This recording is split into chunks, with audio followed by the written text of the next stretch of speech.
होते हैं, सुनो साथ चित दे, भजो राज्य श्यामा श्री प्राण, सखी जीवन हमारो, श्री महामति कहे साथ जी, भैया चर्चा का वक्त, अब तुम सुनियो चित दे, लाए आगे बैठी इन तकत।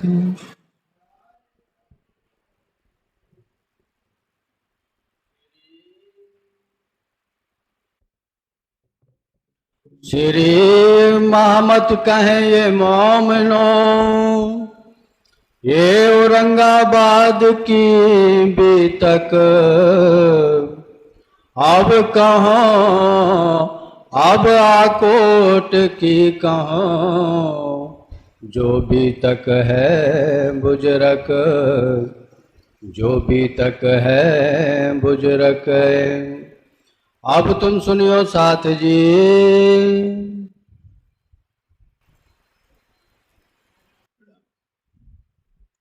अब श्री महामती जी औरंगाबाद की बीतक के बाद आकोट की बीतक का वर्णन कर रहे हैं। मंदसौर में 8 महीने तक भीख का सहारा लेना पड़ा। इसी तरह से औरंगाबाद में भी काफी कुछ कष्ट झेलने पड़े। सुंदर साथ के मन डावाडोल हो गए और ऐसी स्थिति में आकोट में आवश्यकता पड़ी सब सुंदर साथ को प्रबोधित करने के लिए। अब श्री जी की प्रेरणा से लालदास जी उस सारे प्रसंग का वर्णन कर रहे हैं। शुक्राना करो याद, शुक्राना, शुक्र कहते हैं धन्यवाद देने को। पल पल अक्षरातीत की मेहर हमारे ऊपर कैसे बरस रही है। श्री मोहम्मद कहे ए मोमिनो, तुम पर दम दम जो बरतत, सो सब इश्क हक का पल पल मेहर करत। हमारे साथ एक एक पल जो कुछ घटना घटित हो रही है उसमें कुछ न कुछ राज्य की मेहर जुड़ी है, चाहे वो सुख के क्षण हो या दुख के। सुख भी धनी की मेहर से हो रहा है और दुख में यदि हमें प्राप्त हो रहा है तो समझ लेना चाहिए कि इसमें धनी की कोई न कोई मेहर जुड़ी हुई है। एक बातून तुम ऊपर है, और मेहर किस तरह से होती है? एक बातूनी मेहर और एक जाहिरी मेहर। दिखाओ तुम्हें बुनियाद, बातूनी मेहर और जाहिरी मेहर की पहचान करा रहे हैं। इन जीवी में आज लो, श्री जी कहते हैं सब सुंदर साथ को कि भाई तुम कोरे के कोरे जीव हो और न तो मैं अक्षरातीत हूं। इस सारी मान्यता को लेकर के चलो। ये बताओ आज दिन तक इस दुनिया में वेद कतेवों करी खोज, जब से सृष्टि पैदा हुई है वेद में और कतेब के द्वारा सबने जानना चाहा कि वो पूर्ण ब्रह्म सच्चिदानंद है कौन। पर ठोर अक्षर ना पाया, लेकिन अक्षरातीत तो क्या किसी को अक्षर के भी ठिकाने का पता नहीं चला कि अक्षर ब्रह्म है कहाँ। और तो और अक्षर की चतुष्पाद विभूति में भी अक्षर की वासनाएं भटकी रह गई। से सारी दुनिया तो बहुत दौड़े तो शून्य तोड़ी आड़ी पड़ी निराकार। कोई बैकुंठ में गया, कोई निराकार में गया। निराकार से परे अव्याकृत सबलिक केवल और सस्वरूप की खबर किसी बिरले को ही हो पाई। त्रिगुण थके खोज ले बोझ, और ब्रह्मा विष्णु महेश खोजते खोजते थक गए, लेकिन इनको पता नहीं चल पाया कि अक्षर ब्रह्म का ठिकाना कहाँ है। जो तिनकी खोज से, और इसलिए ब्रह्मा विष्णु महेश ने दुनिया में जो ज्ञान दिया उनके ज्ञान का अनुसरण सारी दुनिया करती है। मकसूद न होवे न, किसी को परम तत्व की प्राप्ति नहीं हो पाई, सो सारे जाहिर कर। इसलिए सारी दुनिया भटकती रह गई अज्ञानता के अंधकार में। बिठाए तुम मोमिन, लेकिन मोमिनो तुमको कहाँ का ज्ञान दिया है? क्षर के परे अक्षर और अक्षर के परे अक्षरातीत, और अक्षरातीत का ज्ञान देकर के तुमको मूल स्वरूप ने अपने चरणों में ले रखा है। जिस परम धाम की लीला का ज्ञान अक्षर ब्रह्म को भी नहीं है, अक्षरातीत के महल में फिर इसके वर्तत सुसुद अक्षर को नहीं किन्वित केल करत। अक्षर ब्रह्म को मालूम नहीं है कि श्यामा जी का श्रृंगार क्या है, और प्रतिदिन तुम ये वर्णन करते हो श्री ठकुरानी जी को श्रृंगार सिंदूरिया रंग जड़ाव की साड़ी, श्याम रंग जड़ाव की कंच की नीले राही को चढ़ लिया। ये तुमको किसने बता दिया? किसने बता दिया कि श्यामा जी के गले में 7 हार हैं? किसने बता दिया कि श्यामा जी के कानों में पानड़ी है? ये तो अक्षर ब्रह्म को भी पता नहीं, जिस अक्षर ब्रह्म के इशारे से करोड़ों ब्रह्मांड एक पल में बनते हैं और लय को प्राप्त होते हैं। जो नहीं अक्षर जागृत में, और अक्षर की जागृत बुद्धि को भी जो मालूम नहीं है, धाम अंदर की सुध, परम धाम के अंदर की लीला का ज्ञान तो अक्षर ब्रह्म तक को नहीं है। सो संयो को दई, वो सारी खबर तुम्हारे पास है। जागृत हृदय बुद्ध, तुम्हारे हृदय में जो परम धाम की जागृत बुद्धि का अलौकिक ज्ञान उतरा है, इसके द्वारा अष्ट पैर की लीला का तुम ज्ञान रखते हो। तीन बुद्ध संग तारतम, और उस जागृत बुद्धि के साथ साथ तारतम की शक्ति भी तुम्हारे साथ है। सब कही हकीकत धाम, और इस तारतम ज्ञान ने परम धाम की सारी लीला का वर्णन कर दिया है। सोवतन संयन का, और ये जो परम धाम है सुंदर साथ का है, जाहिर किया इष्ठाम, जिस परम धाम के बारे में दुनिया खोजते खोजते थक गई। 14 तबको बका का कोई बोलिया न एक हरफ, कोई भी उस अखंड परम धाम के बारे में एक शब्द नहीं बोल सका। धर्म ग्रंथों में साक्षी होते हुए भी कोई जान नहीं पाया। वो परम धाम के बारे में तुम सारी जानकारी रखते हो, एक एक चप्पे की। धाम अंदर की भी तक, और परम धाम में किस तरह की लीला होती है अष्टपैर में, संग मूल स्वरूप विहार, किस तरह से मूल स्वरूप के साथ तुम विहार करते हो, ये केवल तुम ही जानते हो। न अक्षर को पता, न अक्षर की पंचवासना को, न इस काल माया की दुनिया में किसी भी अवतार त्रिगुण या तीर्थंकर को। जो बात मूल स्वरूप के चित्त में, जो मूल स्वरूप के दिल में जो भी बात होती है, ताको संयक खबरदार, चूंकि वहदत के अंग है, इसलिए उस वहदत के अंग होने के कारण मूल स्वरूप के दिल में जो कुछ होता है वो सब सुंदर साथ के दिल में आ जाता है। पहले लिया हक के दिल में, पीछे आया महनूर, ता पीछे हाथी रोहन में योकर हुआ जोर। ये है सुंदर साथ की महिमा। जो अक्षर पावे नहीं, और जिस लीला की खबर, जिस श्यामा जी की सुबह श्रृंगार की खबर अक्षर ब्रह्म को नहीं है, जिनके इशारे से काल माया के करोड़ों ब्रह्मांड एक पल में बनते हैं और लय को प्राप्त हो जाते हैं, त्रिगुण पास क्यों होए, तो ब्रह्मा विष्णु महेश के पास कैसे होगा? और जो चीज ब्रह्मा विष्णु महेश के पास नहीं है, तो दुनिया में और जो बड़े बड़े ऋषि मुनि देवी देवता हैं, उनके पास अक्षर से परे अक्षरातीत का ज्ञान कहाँ से आ सकता है? सो स्वपन के जीवों को, इसलिए जो सपने में जो जीव नारायण की चेतना के प्रतिबिंबित रूप हैं, भले ही वो दुनिया में बड़े बड़े ऋषि मुनि कहलाएं, तीर्थंकर कहलाएं, योगीराज कहलाएं, दुनिया उनके चरणों में शीश झुकाएगी, उनकी जटाएं बड़ी बड़ी लंबी हो गई रहेंगी, ब्रह्म ज्ञान के वे दावे करेंगे, लेकिन अक्षर से परे अक्षरातीत की खबर उनके पास नहीं रहेगी। सब ठौर बताया सोए, और तुमको ये सारी बातें कहाँ से लग गई कि तुम सारा परम धाम जानते हो? 1100 साल का, और 1100 साल पहले से ही कुरान में सब कुछ लिखवा दिया गया था। लिख भेजा अल्लाह कलाम, श्री राज जी ने कैसे कैसे क्या क्या घटना होगी, क़यामत के समय में तुम आओगे, तुम्हारे साथ जो कुछ बीतना है कुरान में संकेतों में सब लिखवा दिया गया। खोज करी सब सृष्ट ने, सारी दुनिया खोज करती रह गई इन चीजों की, लेकिन जानकारी नहीं मिल पाई। पाया न काहू निज धाम, लेकिन किसी को भी पता नहीं चला, न हिंदुओं को पता चला, न कतेब की परंपरा में चलने वाले यहूदी मुसलमान ईसाइयों को पता चला कि वो परम धाम जो सर्वोपर है कहाँ।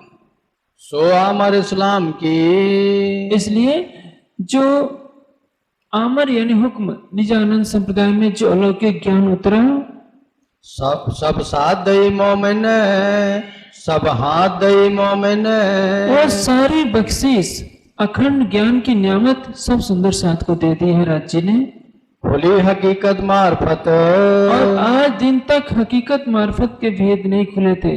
दुनिया सच्चिदानंद सच्चिदानंद कहती है, लेकिन ये भी नहीं जानती कि सच्चिदानंद की व्याख्या क्या है, सत्य क्या है, चितघन स्वरूप क्या है और आनंद स्वरूप क्या है। इसकी व्याख्या तारतम्य ज्ञान के बिना नहीं हो सकती। इसके मार्फत का स्वरूप अक्षरातीत किस प्रकार से है, ये भी दुनिया बिना तारतम्य ज्ञान के नहीं जान सकती, न अब तक कभी जान पाएगी। सब तले इनके जन, और जो भी परम धाम की वाणी का प्रचार करेगा सभी उनके हुक्म के नीचे रहेंगे। जो आए इनके हुक्म तले, और जो भी उनके हुक्म के नीचे हैं, सो आए बीच इस्लाम। जो ब्रह्मशिष्टियों पर श्रद्धा रखेंगे वो निजानंद संप्रदाय के उस अलौकिक ज्ञान को ग्रहण करेंगे। सो सब उसका हो चुका। और जिन्होंने धनी के चरणों पर ईमान लाया उसको सब कुछ अखंड की नियामत मिल जाती है।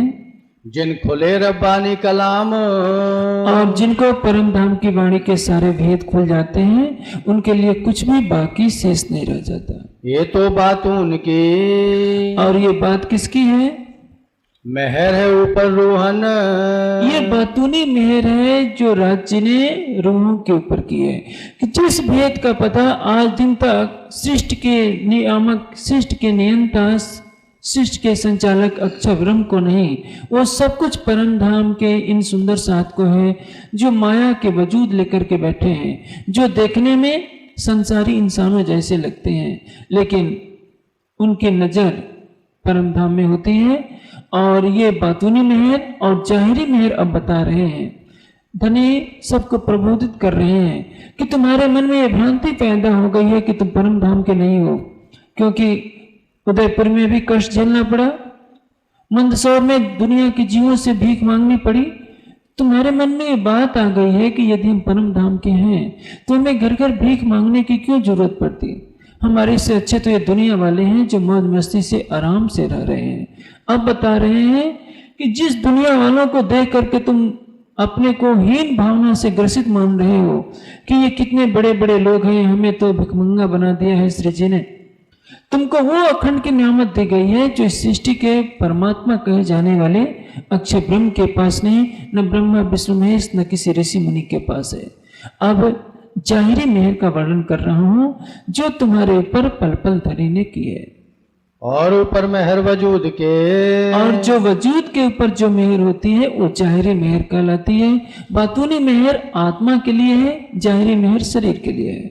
सो जाहिर देखो मोमिन, सब सुंदर साथ उस जाहिरी मेहर को देखिए।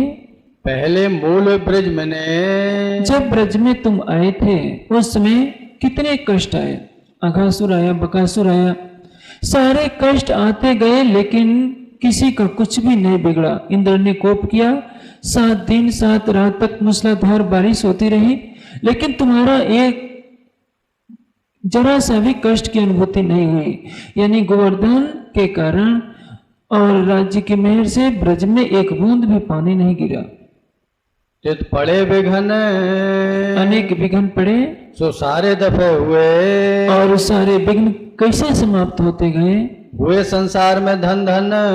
और तुम संसार में धन धन हुए कि ब्रह्मशिष्टियों के आने के कारण इंद्र का मान भंग हुआ, इंद्र का अहंग दूर हुआ। आज लो ब्रह्मांड में, आज दिन तक इस दुनिया के अंदर सब बंदे ब्रज रहन, सभी उस ब्रिज की लीला की याद करते हैं कि कैसे वो परब्रह्म की लीला थी जिसमें गोपियों के साथ उन्होंने लीला की और सभी कष्टों से उन्हें दूर रखा। पावत नहीं ब्रह्मादिक, ब्रह्मा आदिक भी उसकी पार नहीं पा पाते हैं। तित थे मोमिन बीच चैन, और वहाँ सभी मोमिनों को, सभी ब्रह्मशिष्टियों को राज्य ने अपनी मेहर की छांव तले रखा, सभी कष्टों से बचाए रखा। फिर आए बीच रास के, और ब्रज लीला के पश्चात तुम रास में आए, योग माया के ब्रह्मांड में, जहाँ नूतन वृंदावन, नूतन चांदलो, नूतन जमुना तटसार, घरते तीत ब्रह्मांड त्यागो एक तारतम्य की दो निर्धार। उस अलौकिक योग माया के ब्रह्मांड में महाराज की लीला खेली गई, कहया दूसरा दिन जिसको दूसरा दिन कहते हैं। न तागत सुनने त्रिगुण को, और जो रास की लीला जो तुमने की अक्षरातीत के साथ, उसका ज्ञान सुनने की शक्ति त्रिगुण को भी नहीं है, ब्रह्मा विष्णु शिव को भी नहीं है। कहाँ खेले मोमिन, और उस केवल ब्रह्म की योग माया के ब्रह्मांड में तुमने लीला की। अक्षर ब्रह्म के ब्रह्मांड में जो अव्याकृत है, अव्याकृत के महाकारण में, जिसको सबलिक स्थूल कहते हैं, विष्णु भगवान वही का ध्यान करते हैं। महेश्वर तंत्र में वर्णित है कि जब विष्णु भगवान को समाधि देकर लक्ष्मी जी ने पूछा कि समाधि टूटने के पश्चात कि पतिदेव आप किसका ध्यान करते हैं, विष्णु भगवान ने स्पष्ट कह दिया कि चाहे कुछ भी हो, मैं जिस शब्दातीत धाम का ध्यान करता हूं उसके बारे में वर्णन करने के लिए मेरी जीवा समर्थ नहीं है। यानी अव्याकृत के महाकारण सबलिक के स्थूल तक ही विष्णु भगवान की पहुंच हो पाई, और उस केवल ब्रह्म के अंदर जो महाराज की लीला खेली गई, उसका पूर्ण वर्णन सुनने की सामर्थ्य किसी में इस दुनिया के त्रैगुण को नहीं है। रास रात ढूंढन की, और वो जो महाराज की रात्रि है उसको जानने के लिए अटकल करें अनेक, सभी ऋषि मुनि देवी देवता अटकलों से जानना चाहते हैं कि कैसी वो महाराज की रात्रि है जो आज भी अखंड रूप से चल रही है, जिसमें परब्रह्म के द्वारा की हुई लीला आज भी दृष्टिगोचर होती है।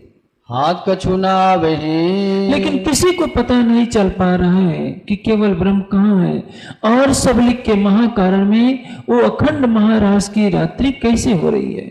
बिन मोमिन ना पावे एक, इसका वेद ब्रह्मनियों के सिवा कोई भी नहीं जानता। रास लीला खेल के, रासलीला करने के पश्चात आए बर अरब श्याम, वही आत्म अक्षर जो धनीधाम अरब के अंदर आए और 63 वर्ष तक वहां लीला की, कुरान का ज्ञान उतरा, और जिसके द्वारा ब्रह्मनियों की सारी साक्षी क़यामत के समय में अक्षरातीत के प्रकट होने, परम धाम का ज्ञान लाने, हकीकत मार्फत की वाणी से सारे ब्रह्मांड को मुक्ति देने की सारी साक्षियां उतरी। सो वास्ते मोमिन के, ये सब तुम्हारे लिए ही हुआ, पूरे किए मनोरथ काम, क्योंकि तुम्हारे लिए ये सब खेल करना पड़ा। तीसरे दिन के अंदर भी हुक्म का स्वरूप बनाकर वही उसी अक्षर के आत्म को भेजना पड़ा। यह दिन तीसरा, ये तीसरा दिन है। कहया माज जे दिखाए अनेक, और उस बसरी सूरत के रूप में तरह तरह के चमत्कार की लीला मोहम्मद साहब ने दिखाई। 1100 बरस आगे कहया, और 1100 साल पहले ही बता दिया कि आने वाले समय में क़यामत के दिन क्या क्या घटना घटित होनी है। कोई अर्थ न पावे हरफ एक, दुनिया में करोड़ों मौलवी मुल्ला हैं, बड़े बड़े आलिम हैं, लेकिन कुरान के इन बातूनी प्रसंगों को कोई जानता नहीं। ये सारे वेद तो तारतम्य ज्ञान के द्वारा ही खुल सकते हैं, क्योंकि इसमें सारी साक्षी तो ब्रह्मनियों के लिए लिखी है। दिन चौथे महीने, और चौथे दिन के अंदर धरा रसूले कदम, ये मल की सूरत का आगमन हुआ। तिन पांव सूझ न किया, लेकिन उनके द्वारा दिखाए हुए रास्ते का अनुसरण कोई सुंदर साथ नहीं कर पाया, क्योंकि वाणी उतरी नहीं थी। जागे ना कोई आत्म, इसलिए वाणी इनके न उतरने से 313 ने तारतम तो लिया, लेकिन श्री देवचंद जी के अंतर्धान होते ही सभी माया में पुनः सो गए। ये हकीकत रूह अल्लाह की, ये है श्यामा जी के पहले जामे से होने वाली लीला की कहानी। 100 बरस रखी छिपाए, और श्यामा जी का स्वरूप 100 साल तक छिपा रहा। विक्रम संवत 1638 में प्रकटन होता है। संवत 1737 के समय में 38 में श्यामा जी जाहिर होती हैं। बरस 99 लोग कहीं हुरम, इसी तथ्य की तरफ संकेत करता है। धरा कदम दूसरा, और जब दूसरे जामे में जब विराजमान हुए श्यामा जी की पातशाही के 40 वर्ष प्रारंभ होते हैं, दई रूहों को पहुंचाए, तो परम धाम की अब खिलवत परिक्रमा सागर श्रृंगार की वाणी का जो रस उतरेगा, उसके द्वारा सबको आत्मिक खुराक मिलेगी, सबके लिए जागने का मार्ग प्रशस्त हो जाएगा। यह दिन 5वां, और ये 5वां दिन है इमाम का, चौथा दिन ईसारू अल्लाह का यानी 5वां दिन हकी सूरत श्री प्राणनाथ जी का दिन चल रहा है। इमाम की इमामत ये 5वां दिन इमाम की इमामत का है, जिसमें पूर्ण ब्रह्म सच्चिदानंद विजय अभिनंद बुद्ध निष्कलंक स्वरूप आखिरुल जमा इमाम मेहदी के रूप में प्रकट होकर हिंदू और मुस्लिम को एक सत्य की पहचान कराएंगे। सो दरवाजा जाहिर किया और परम धाम के उस मार्ग को उन्होंने सबके लिए खोल दिया जो आज दिन तक छिपा पड़ा था। फरदा रोज कयामत इसी को कहते हैं फरदा रोज को क्यामत होनी है, यानी मोहम्मद साहब के पर्दे में होने के बाद 1100 साल के बाद जो समय आता है उसको ही कहते हैं फरदा रोज का समय। कहिया खुदा हामिद आसी फरदा रोज क्यामत, अरबों सो ऐसा कहिया कागद ए परवान, आसी रब आलम का तब खोल सी कुरान, अलिफ लाम मीम हरफ एक कहे सो किने न समझाए। जिसने अलिफ लाम मीम का भेद खोलना है, जिसने कुरान के हरूफ मुक्तियात से सारे हकीकत के भेदों को स्पष्ट करना है, समझ लेना चाहिए कि वही पूर्ण ब्रह्म सच्चिदानंद का स्वरूप होगा। अब छठा दिन जुम्मे का अब ये छठे दिन की लीला जो होगी तहाँ मोमिन जमा भय और छठे दिन की लीला में सब सुंदर साथ को एकत्रित होना है परम धाम की वाणी के सहारे। ये सब हो तिन वास्ते और ये सब किसके लिए हो रहा है? सब तुम्हारे लिए। पहले दिन से लेकर छठे दिन और उसके बाद 7वें दिन में न्याय की जो लीला सत्स्वरूप के अंदर होगी सब तुम्हारे कारण ही होनी है। सुकन जबराइल कहे और ये सारे शब्दों को कहने वाला जबराइल है, जो इसके बिना वाणी का फैलाव नहीं हो सकता। ये माजजे मोमिन देखें और इन चमत्कारों को केवल परम धाम की ब्रह्म सृष्टि ही देख सकती है। सब 5 दिन के 5 दिन की लीला में जो कुछ हो रहा है सब ब्रह्मणियों के खातिर हो रहा है। होए वारस बेटे बाप के जिस तरह से पिता की संपत्ति के उत्तराधिकारी पुत्र होते हैं, उसी तरह से अक्षरातीत ने जो नियामतें दी हैं उन नियामतों का अधिकार केवल तुम्हारा ही है। दुनिया में बड़े बड़े विद्वान हैं, संस्कृत के, अरबी के, अंग्रेजी के, लेकिन अध्यात्म की संपदा उनको नहीं मिल सकती, ये तुम्हारे ही हाथों में है। सब मता आया इन पे क्योंकि परम धाम का अलौकिक ज्ञान केवल ब्रह्मनियों के पास ही उतरा है। आप टीवी पर देखते भी हैं या पूरे हिंदुस्तान में चले जाइए, दुनिया में चले जाइए, न जाने कितने बड़े बड़े विद्वान हैं। दुनिया के अनेक भाषाओं में बाइबल का अनुवाद हो चुका है, गीता वेदांत का अनुवाद दुनिया के अनेक भाषाओं में हो गया है। उनके सामने भाषाई ज्ञान में सुंदर साथ कहीं नहीं ठहरते। लेकिन जहां अध्यात्म के गुण तत्वों की बात है, परम धाम के सारे गुण रहस्य ब्रह्मनियों के पास है। सो जाहिर करत है आप परम धाम के उन कुछ रहस्यों को जिसको आज तक कोई जान नहीं सका था, परम धाम की लीला के रूप में स्वयं ब्रह्मनि ही जाहिर करेंगे। करने को पहचान और इससे पहचान होगी कि पूर्ण ब्रह्म सच्चिदानंद और उनकी अंगनाओं का इस खेल में प्रकटन हो चुका है। पहले मोमिन ईमान ले आए, जो परम धाम की ब्रह्म सृष्टि होगी वो सबसे पहले ईमान लेगी। पीछे सब खलक सुने कान और उसके पश्चात दुनिया उनकी देखा देखी परम धाम की राह को पकड़ने का प्रयास करेगी। जो मिलिया जिन भाषों अव्वल अकेन ब्रह्मशिष्ट का, जिनमें इसका ईमान, ये है ब्रह्म सृष्टि की पहचान। ब्रह्म सृष्टि अंदर बाहर दो नहीं होती। तन दिल दो एके रूह कहियत है सोए, जो उसके दिल में है वही उसके जबान में होगा। और इसका ईमान में वो अव्वल होगी, विरह की रफ्तार में डूबने वाली होगी। ये परम धाम की ब्रह्मनियों की पहचान है। 300 मिले 3 विध। और जिस तरह से मोहम्मद साहब के द्वारा जो लीला हुई बसरी सूरत के रूप में, हकी सूरत के रूप में जब अक्षरातीत आए हैं, तो उनकी लीला ये है कि अंदर मेहर जाहिर कहर, यानी यदि हम उनके स्वरूप को पहचानना होगा तो अंतर के चक्षुओं से पहचाना जा सकता है। जाहिरी लीलाओं से हकी सूरत के स्वरूप को नहीं पहचाना जा सकता। अंदर मेहर जाहिर कहर, अंदर से मेहर की लीला होती रहेगी ये भाई मोहम्मद के सिद्ध ये हकी सूरत श्री प्राणनाथ जी के स्वरूप की पहचान है कि उनका प्रेम अंदर में बरसता रहेगा।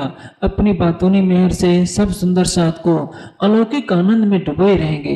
लेकिन जहरी लीला ऐसी होगी कि हर कोई चरणों में नहीं आ सकेगा। निस्बत के संबंध के बिना कोई उनके चरणों में आना नहीं पसंद करेगा। जब बोए आई इस्लाम की, जब निजानंद संप्रदाय की अलौकिक निधि संसार में फैलेगी, वो ही आए बीच दीन, जिसको वो सुगंध मिलेगी तारतम ज्ञान की, वही सच्चे परम धाम के ज्ञान को ग्रहण कर पाएगा। तिनकी नस्ल जो बड़ी, और जो उनका जो समूह होगा, ताए बढ़ता गया कीन, जैसे जैसे समय बीतता जाएगा धनी के चरणों में आने वाले का ईमान भी दिन पर दिन और गहरा होता जाएगा। जैसे दिल वाणी के ज्ञान में डूबेगा सारे संशय हटते जाएंगे। 1100 सालों और 1100 साल तक बड़ा दीन इस्लाम, इस्लाम का ज्ञान फैलता रहा। किया था वायदा 300, चूंकि मोहम्मद साहब ने वायदा किया था कि 1100 साल बीतने के पश्चात मैं जब क़यामत का समय आ जाएगा तब हक की सूरत के रूप में मैं जाहिर होऊंगा। हक फेर आवेंगे 3 ठाम, धनी ने अक्षर की आत्म से कहा था कि क़यामत के दिन जब फरदा रोज का समय आएगा उस समय मैं आखिरुल जमा इमाम मेहदी के रूप में आऊंगा। हिंदुओं के लिए विजयाभिनंद बुद्ध निष्कलंक स्वरूप में आऊंगा। मेरी 3 सूरत को, और ये तीनों सूरतें किसने धारण की है? स्वयं अक्षरातीत ने। वही आत्म अक्षर जो स्थानी धाम जो ब्रज और रास में थी, वही स्वरूप अरब में आया। मल की सूरत के रूप में श्यामा जी की आत्मा धनी के आवेश के साथ प्रकट हुई और हकी सूरत के अंदर 5 शक्तियों के साथ अक्षरातीत ने विराजमान होकर लीला की। बसरी, मलकी और हकी यही तीनों हाथी हैं, तीनों सूरतें हैं और तीनों सूरतों को धारण करने वाले स्वयं राज जी हैं।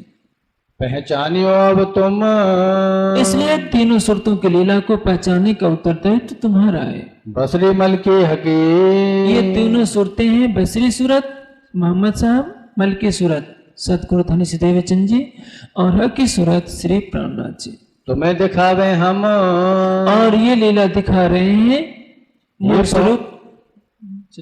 ये पहुंचे नजदीक खुदाए के, ये तीनों सूरतें ही इस दुनिया में बैठे बैठे अल्लाह ताला का दीदार की। इनके सिवा अन्य किसी को भी अल्लाह ताला का दीदार इनके पहले नहीं हुआ था। तितकाहू की न गम, बड़े बड़े ऋषि मुनि हो गए, देवी देवता हो गए, अवतार हो गए, तीर्थंकर हो गए, जिन्होंने इतनी कठोर साधनाएं की कि उनकी मुकाबला कोई कर नहीं सकता। लेकिन जो मोहम्मद ने अल्लाह ताला का दीदार किया, जो सतगुरु धनी सिद्धेव चंद जी ने पूर्ण ब्रह्म सच्चिदानंद का 3 बार दीदार किया और हफ्से में इंद्रावती की आत्म ने तड़प तड़प करके प्रीतम को अपने धाम हृदय में बसा लिया, वो शोभा अन्य किसी को भी मिलने वाली नहीं है। ना फरिश्ते नजी की ना मुर्शद, न तो फरिश्ते ईश्वरी सृष्टि भी इस मंजिल पर नहीं पहुंची, न कोई गुरु पहुंच पाया और न कोई ज्ञानी ही पहुंच पाया। लायो ईमान तुम, लेकिन मोमिनो तुम्हारे लिए परीक्षा की घड़ी है कि तुम इन तीनों सूरतों के कथनों पर ईमान लाना, इनके ऊपर कभी संशय नहीं करना। गिरोह रब्बानी उतरे, गिरोह रब्बानी उतरे, रब के गिरोह यानी परम धाम की ब्रह्म सृष्टि इस माया का खेल देखने के लिए उतरी हुई है। हम आवे तिन वास्ते, और अक्षरातीत ने कहा था कि जब परम धाम की ब्रह्म सृष्टि आएगी मैं उनके साथ उनके लिए आऊंगा। तुम उम्मीदवार तिनके, और जब मैं आऊं तो तुम मेरी पहचान कर लेना। हाँ दे मीठे सुकन हक्के, कैसी रो रोए तुम भी सुन सुन रोए सी, पर होश में न आवे कोई। ये माया के संसार की हकीकत है कि कोई बिरला बिरला ही हाथी के स्वरूप को जान पाएगा। तुम पहचानियो मुझे, और उस जब मैं 2 जामों में बैठकर लीला करूंगा तो तुम्हारा उत्तरदायित्व है कि तुम मेरी पहचान कर लेना। ये कलाम रब्बानी उतरे, और ये जो परम धाम की वाणी उतरी है सो वास्ते मोमिन, केवल तुम्हारे लिए ही परम धाम की वाणी उतरी है, अन्यथा दुनिया इस काबिल नहीं थी कि उनके लिए परम धाम से ये कुलजम स्वरूप की वाणी उतरती। तिन कौल कोई ना ले सके, क्योंकि परम धाम की वाणी की राह पर दुनिया के जीव चल नहीं सकते। बिना मेरे दिल रोशन, जब तक मेरी मेहर के बिना, अक्षरातीत की मेहर के बिना दिल रोशन नहीं होता, जागृत बुद्धि के ज्ञान से आलोकित नहीं होता, तब तक किसी को पूरी तरह से यकीन नहीं आ सकता। इन बात से जानियो, और तुम किस तरह से पहचान करना, यही मोमिन सके पहचान, और परम धाम की ब्रह्म सृष्टि ही सच्ची पहचान कर सकती है। जिनकी असल अरस में, जिनके मूल तन परम धाम में होंगे वही सुंदर साथ है। ऐसे तो सुंदर साथ सभी कहलाते हैं। जीव सृष्टि भी तारतम्य लेगी तो भी सुंदर साथ कहलाएगी, ईश्वरी सृष्टि भी तारतम्य लेगी तो भी सुंदर साथ कहलाएगी, क्योंकि वो सुंदर बाई श्यामा जी के लाए हुए तारतम्य ज्ञान का अनुसरण कर रही है। लेकिन मूल साथ वो हैं जिनके मूल तन मूल मिलाए में विराजमान है, और इन्हीं को कहते हैं खासल खास ब्रह्म सृष्टि, जिनमें इश्क होगा, ईमान होगा। ईश्वरी सृष्टि में ईमान होगा और बंदगी होगी, जीव सृष्टि में न इश्क होगा, न ईमान होगा, न बंदगी होगी। वो मात्र शरीयत और तरीकत की राह पर ही चल पाएगी। हके दिया ईमान, और अक्षरातीत ने इनको ईमान में सराबोर रखा है। कितने भी कष्ट पड़े, इनका ईमान कभी टकमगा नहीं सकता।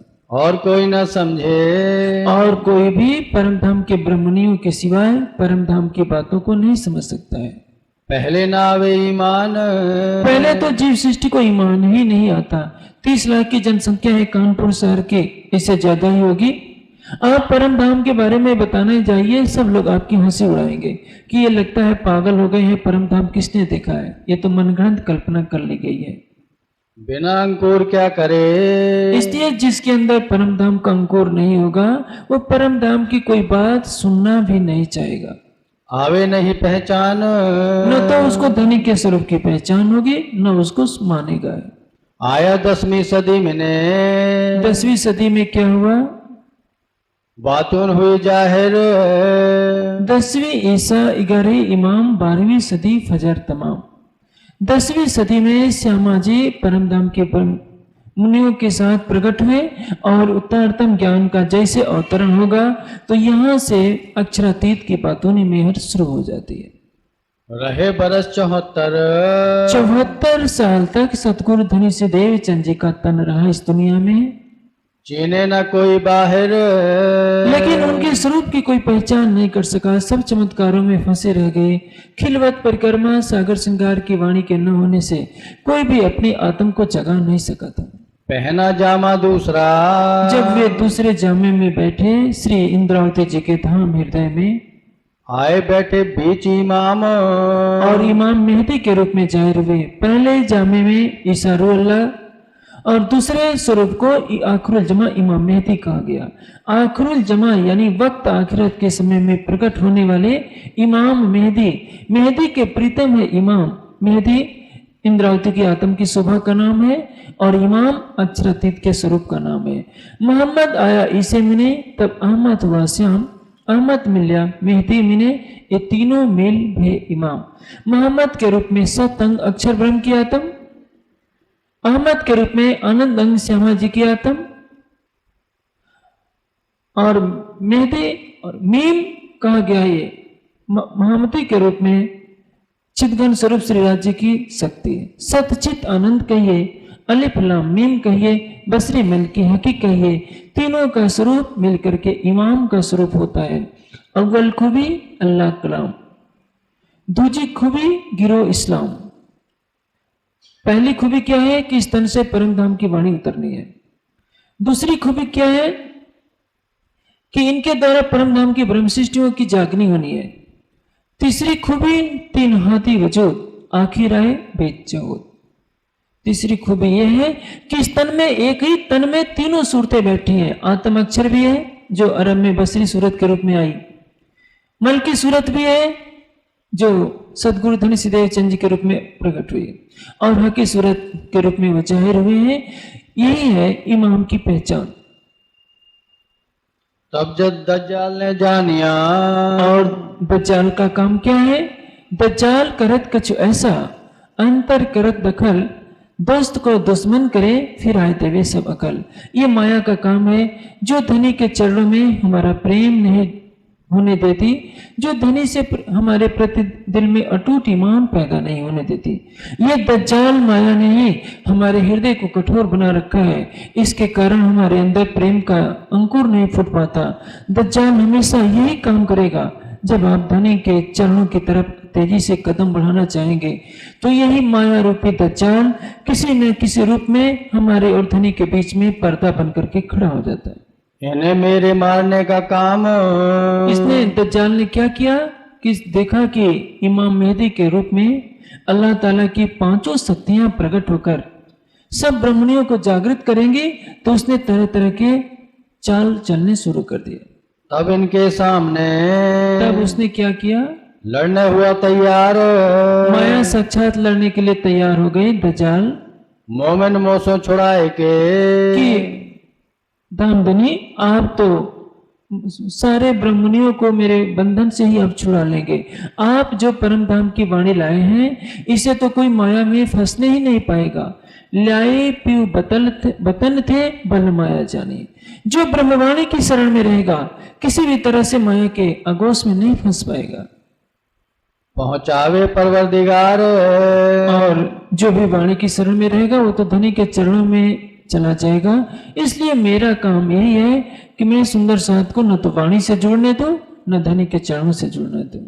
मेरा जोरा इनसे, मेरी ताकत इनसे नहीं चलती है। और आप जितने सुंदर साथ यहाँ बैठे हैं, कितने भी माया ललचाए, कुछ गुण अवगुण हो सकते हैं, लेकिन दिल में जो राज्य के प्रति ईमान है वो कभी भी कम नहीं हो पाएगा। ये तो इस मामले में तो हर सुंदर साथ अग्रणी है। संभव है सुंदर साथ झूठ भी बोलता हो, चोरी भी कर सकता हो, काम क्रोध मद लोभ से भी ग्रसित हो सकता है, लेकिन दिल में जो अक्षरातीत के लिए एक अटूट ईमान है, वो माया लाख कोशिश करने के बाद भी सुंदर साथ से नहीं छीन सकती है। चलत नहीं लगा रे। माया सोचती है कि जिसके पहचान हो जाएगी अक्षरातीत की वाणी से, वह तो मेरे बस में कभी होगा ही नहीं। तीन वास्ते छोड़ हो, इसलिए मुझे क्या करना होगा, 4 फौज करो तैयार।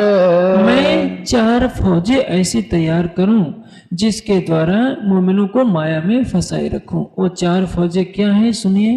एक बेईमान औरत। बेईमान औरत क्या है, यानी ऐसे माया की दुनिया में प्रदर्शन होने लगेंगे। जैसे आप देखते हैं टीवी पर कितने गंदे दृश्य आते हैं, क्लबों में कितने नग्न लड़कियां नाचती हैं। भारतीय संस्कृति में प्रेम को अति पवित्र संबंध माना गया है। शादी विवाह कोई खेल नहीं माना जाता, लेकिन एक पवित्र 2 हृदय का रिश्ता माना जाता रहा है। और इस नाते भारतीय संस्कृति में मर्यादा रही है कि अपनी पत्नी के सिवाय अन्य नारी को माता के रूप में देखा गया। किसी ने नजर भी दूसरी पत्नी की तरफ उठाई नहीं। लेकिन आज आप देखते हैं ये मर्यादा रही नहीं। इसका कारण क्या है, जो अश्लील प्रदर्शन होते हैं, चाहे पिक्चरों के माध्यम से, टीवी के माध्यम से या क्लबों में नग्न नृत्य होते हैं, उसका परिणाम यह है कि आज सारी मानवता आचरण से रहित हो चुकी है।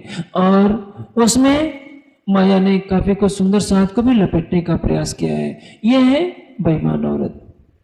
और बाजे बजावन हार।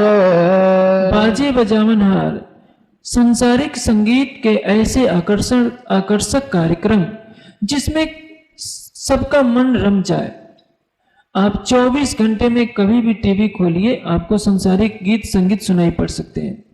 आप दुनिया में कहीं भी चले जाइए, सिनेमा के मनोरंजन, टीवी के मनोरंजन, रेडियो के मनोरंजन, इसमें फंस करके कोई चितवनी की तरफ डूब नहीं पाता।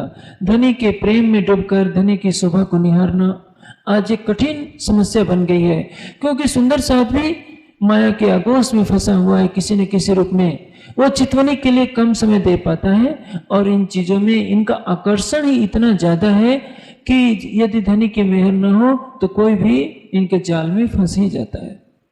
तीसरे पढ़ने वाले इल्म के। और जहां आधुनिक पढ़ाई के नाम पर अंधविश्वासों से दूर रहने की सलाह दी जाती है, वहीं नास्तिकता भी पनप रही है। कॉन्वेंट स्कूल के बच्चों से जाइए, पूछिए परमात्मा कौन है, तो सब हंसी उड़ाएंगे। कौन परमात्मा, किसने परमात्मा को देखा है, परमात्मा कौन सी बला है? जो कुछ है साइंस ही साइंस है। यानी आज तो परमात्मा का नाम लेना एक मूर्खता की और पागलपन की निशानी मानी जाती है। ये है भौतिकवाद की शिक्षा जो मनुष्य को अध्यात्म से दूर कर रही है। चौथे जादूगर होशियार, और जो चमत्कार दिखाता है जनता उन पर टूट पड़ती है। वाणी में इसीलिए कहा है, साधो कहर कही करामात, ये दुनिया तीत राचे। दुनिया को क्या अच्छा लगता है कि कहीं चमत्कारिक लीला हो जाए। जैसे किसी महात्मा जी ने खड़ाऊ पहन करके नदी को पार कर दिया, कोई आकाश में पक्षी की तरह उड़ने लगा। जैसे विदेश में भावातीत ध्यान के जो संयोजक हैं वो प्राणायाम के द्वारा जमीन से कुछ ऊपर उठ जाते हैं, सारा पश्चिमी जगत उनके ऊपर नतमस्तक हो जाता है इस चमत्कार से। लेकिन ये कोई बड़ी बात नहीं है। उसी प्राणायाम की प्रक्रिया को ज्यादा सिद्ध कर लेने के बाद पक्षी की तरह आकाश में उड़ा जा सकता है। लेकिन यदि कोई योगी महात्मा ऐसी सिद्धि का प्रदर्शन कर दे तो दुनिया दांतों तले उंगली दबा लेगी और कहेगी कि कितने बड़े योगीराज हैं, साक्षात परमात्मा का दर्शन किए हुए हैं। भले ही उनके अंदर परमात्मा का साक्षात्कार न हो, लेकिन चमत्कारों के वशीभूत होकर के दुनिया उनके चरणों में श्रद्धा रखती है। जैसे किसी ने किसी को वरदान दे दिया, कुछ धन इकट्ठा हो गया, तो जिसको धन प्राप्त होगा वो तो फना ही हो जाएगा। आपने साईं बाबा का नाम सुना ही होगा। हिंदुस्तान में जहां भी देखिए साईं बाबा के मंदिर बन गए। उनको परमात्मा का स्वरूप माना जाता है। जो वास्तविक परमात्मा है उसकी पहचान तो नहीं, आखिर साईं बाबा भी तो किसी न किसी रूप में परमात्मा की भक्ति ही करते होंगे। लेकिन उनके चमत्कारों से दुनिया ने उनको तो परमात्मा माना है। लेकिन जो यदि स्वयं पूर्ण ब्रह्म भी अवतरित हो आए तो दुनिया बिना चमत्कार के उनको मानने में स्वीकार नहीं करेगी। पूर्ण ब्रह्म को प्रगटे हुए 300 साल से ज्यादा हो गए, किसने माना? जिसने वाणी से उनके स्वरूप की पहचान की है। केवल वही मानते हैं कि प्राणनाथ अक्षरातीत कौन है, परम धाम कौन है। अन्यथा दुनिया की जीव सृष्टि चमत्कारों में बही जा रही है। वो एक ही बात कहती है कि आपके पास यदि परम धाम का ज्ञान है, आप दावा करते हैं कि परम धाम से आप आए हैं, तो कुछ चमत्कार दिखाइए, इसके बिना तो हम मानेंगे ही नहीं। जहां कहूं पावे मोमिने, और जहां भी कोई सुंदर साथ होगा, ये मेरे चारों फौजें उसको अपने आगोश में ले लेंगी, वो कभी धनी की तरफ नहीं जाएगा। ये माया ने 4 हथियार बनाए हैं। यदि हमें जागने की तरफ अपने कदम बढ़ाने हैं तो इन चारों फौजों से हमें सावधान रहना होगा।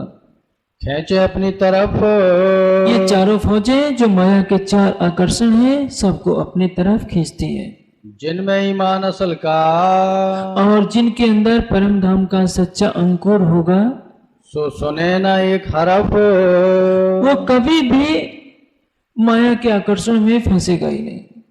काफरों के दिल बैठ के, और माया ने दज्जाल ने काफरों के अंदर बैठकर बड़ा जो किया शोर, बहुत अधिक शोर किया। शोर करने का तात्पर्य माया इन काफिरों के अंदर बैठ करके हमेशा धनी की राह में बाधा बनती रही। एक बार दज्जाल ने पूछा अपनी पत्नी से कि ईसा मसीह का ज्ञान तो चारों तरफ फैलता जा रहा है, मैं क्या करूं? दज्जाल की पत्नी ने उसको कहा कि देखो, तुम ईसा मसीह के सबसे प्रिय शिष्य बन जाओ, और जब उनका शरीर पूरा हो जाए तो अपनी मान्यता उनके नाम से प्रचारित कर देना। यही हो रहा है सृष्टि में हमेशा से। गौतम बुद्ध ने कुछ कहा, उनके शिष्यों ने कुछ प्रसारित किया। महावीर स्वामी ने कुछ कहा, आज गौतम बुद्ध और महावीर स्वामी के शिष्य नास्तिकता के चपेट में है। उसी तरह से ईसा मसीह ने कहा कि प्रेम और मानवता सेवा का संदेश संपूर्ण मानवता तक पहुंचाओ। इन्होंने ईसा के नाम पर खून बहाए। उसी तरह से मोहम्मद ने कहा था, एक अल्लाह ताला पर ईमान लाओ। अल्लाह ताला पर ईमान दिलाने के लिए उनके बंदों ने तलवार का सहारा लिया। परिणाम, सारी दुनिया में खून की नदियां बह गई। ये दज्जाल का काम है, जो महान पुरुषों के नजदीकी बन करके अपनी मान्यताएं मनवा लेता है। मोमेन उतरे अरस से, परम धाम की ब्रह्म सृष्टि परम धाम से आई हुई है इस नश्वर जगत का खेल देखने के लिए। ताको चितना हुआ मरोर, लेकिन वो माया में आने के बाद भी कभी माया के इन झंझटों में फंसेगी नहीं। ये गोविंद भेड़ा का भूत मंडल है, यहाँ के लुभावने पदार्थों से कभी वो आकर्षित नहीं हो पाएगी। खेस कबीला कुटुंब, खेस यानी जाति बिरादरी के लोग, कबीला यानी खानदान के लोग, और कुटुंब यानी परिवार के लोग। सब दज्जाल को लश्कर, ये सारे क्या हैं? दज्जाल के लश्कर, माया के स्वरूप हैं। यदि परिवार के सदस्य धनी के प्रेम में डूबे हों तो वो परम धाम के सुंदर साथ, लेकिन किसी न किसी रूप में यदि वो धनी की राह में बाधा डालते हैं तो समझना चाहिए कि ये माया के स्वरूप हैं। लेकिन इसका मतलब ये नहीं है कि घर जाकर के सब लड़ाई करने लगे, पति पत्नी लड़ाई करने लगे, पिता पुत्र लड़ाई करें कि तुम दज्जाल के स्वरूप हो, माया के स्वरूप हो, ऐसा नहीं। यदि पति को पत्नी बाधा डालती है धनी की राह में तब वो दज्जाल का स्वरूप है। यदि पिता को पुत्र बाधा डालता है या पुत्र को पिता बाधा डालता है या पत्नी को पति बाधा डालता है या कोई भी संसार का रिश्ता यदि धनी की राह में रोड़ा आता है तो वो माया का स्वरूप है।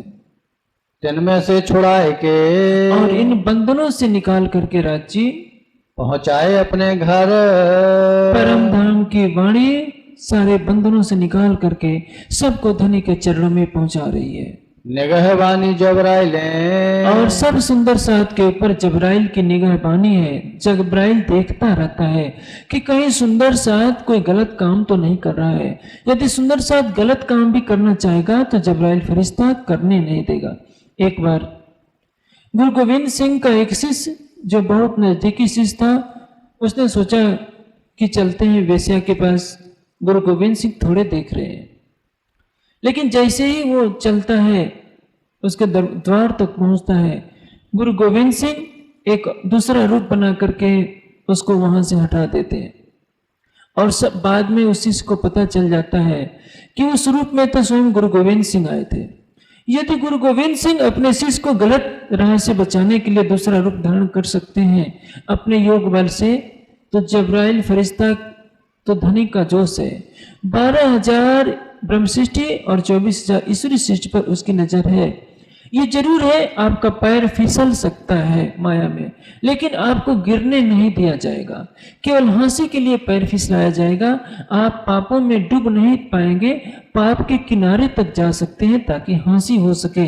जबराइल फरिश्ता सबको गलत रास्ते से हटाकर सत्य की राह पर चलाता रहेगा। यदि आप जानबूझकर चाहें कि हम गलत काम कर लें, कोई न कोई बंधन ऐसा बन जाएगा कि गलत काम आप कर ही नहीं पाएंगे।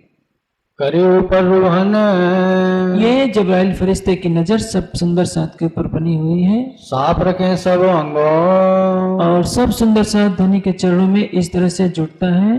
दिल रहे हमेशा रोशन, और धनी की वाणी से उनका दिल हमेशा ब्रह्म ज्ञान के उजाले से भरा रहता है। जिनके अंदर परम धाम का अंकुर है, किसी भी कीमत पर वो पाप के कीचड़ में नहीं फंस पाएंगे। इस बात में उन्हें पूर्णतः यकीन रखना चाहिए, क्योंकि वो धनी के अर्धांग हैं। जबराइल और असराफील दोनों फरिश्ते उनके ऊपर निगहबानी के लिए हैं। जबराइल असराफील भेज दिया अमर, निगहबानी कीजियो मेरे खासे बंदों पर। जब याद करने फजर को, क्या? जब याद करने फजर को, और जब ये फजर की लीला होगी, लगा पहुंचाने पैगाम, जब परम धाम की वाणी उतरी और शरीयत के खिलाफ नारा दिया गया, उसमें पैगाम पहुंचाने की बात आई कि कौन दिल्ली में जाकर के पैगाम पहुंचाएगा। तब दज्जाल ने चिन्हा, तब दज्जाल क्या सोचता है ये मारे मुझे इमाम, कि भाई यदि भी शरीयत को छोड़ करके धनी के चरणों में आ जाएगा तो मेरी शक्ति क्या रहेगी। इसलिए उसने सारी शक्ति लगा दी कि औरंगजेब बादशाह किसी भी तरह से ईमान न लेने आए। शरीयत के सिरे से, और शरीयत के द्वारा लिखे वसीयत नामे 4, जब दिल्ली के अंदर 12 मोमिनों को यातना दी गई, उस समय अरब के अंदर मक्के मदीने के ये मस्जिद की 2 मीनारें मक्के की गिर पड़ी थी और मदीने से मक्के और मदीने दोनों से 4 वसीयतनामे आए। ये चारों वसीयतनामे निजानंद दर्शन नामक ग्रंथ में प्रकाशित है।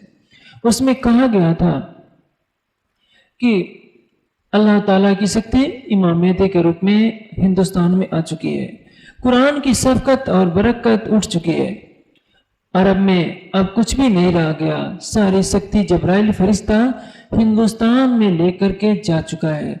इसलिए आज जो इतना आतंकवाद इस्लामी फैल रहा है, इससे किसी को घबराने की ज्यादा आवश्यकता नहीं है। उनके पास अब नूरी झंडा नहीं रह गया है।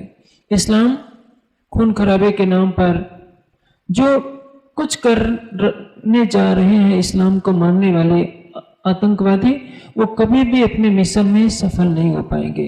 ये वसीयतनामे में जब लिख दिया कि जब्राइल नूरी फरिश्ता नूरी झंडा वहां से अरब से लेकर हिंदुस्तान में इमाम मेहदी के पास लेकर चला गया है, तो वहां कुछ भी अब बाकी नहीं है। सारी शफकत बरकत हिंदुस्तान पर है।